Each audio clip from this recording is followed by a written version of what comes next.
Hello အားလုံးပဲပြန်ပြီးတော့ကြိုဆိုပါရနော်မင်္ဂလာပါ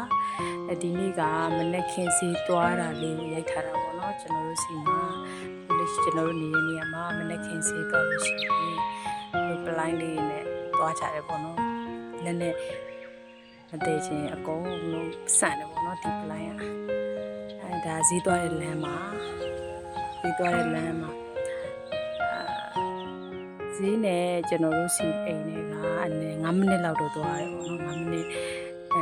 9မိနစ်10မိနစ်အဲ့လောက်တော့ကြာမယ်ဒါကတော့လမ်းမှာအမတယောက်ကကိုဗီလက်ဆောင်ပေးတာပေါ့နော်လမ်းမှာတွေ့တဲ့ပန်းလေးတွေပါ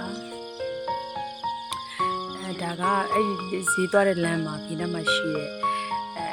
စမ်းချောင်းပေါ့နော်စမ်းချောင်းဆိုပေမဲ့မိုးရင်းဆိုလို့ရှိရင်ရေတွေအများကြီးတောင်ကျရေပေါ့နော်အများကြီးကျပါတယ်တောင်ကျရေဒါတောက်လျှောက်ပဲပေါ့နော်ကျွန်တော်တို့နေတဲ့နေရာနဲ့ဒီဘက်ဒီမှာတောက်လျှောက်ရှိနေပါတယ်ဈေးကိုရောက်ပါတော့မယ်ရောက်တော့မရောက်သေးဘူးပေါ့နော်အဲဒီမျှော်ဈေးလို့ခေါ်တယ်ပေါ့နော်မနက်ခင်းဈေးပါမနက်9နာရီခွဲ9နာရီကျော်လောက်ကနေစပြီးတော့ရှိတယ်ပေါ့နော်9နာရီ10နာရီလောက်ထိရှိတယ်အစုံပဲပေါ့နော်အရင်ကအဲ့လောက်ထိမစုံဘူးကိုဆိုင်နေအများကြီးရှိလာတယ်ပေါ့နော်အစုံပဲမြို့လူမျိုးတွေပေါ့နော်မြို့လူမျိုးတွေလာဖွင့်တယ်ပြီးလို့ရှိရင်အသီးအနှံပေါ့နော်အဓိကအသီးအနှံအသားငါးရောင်းတယ်ပေါ့နော်အသီးနှံ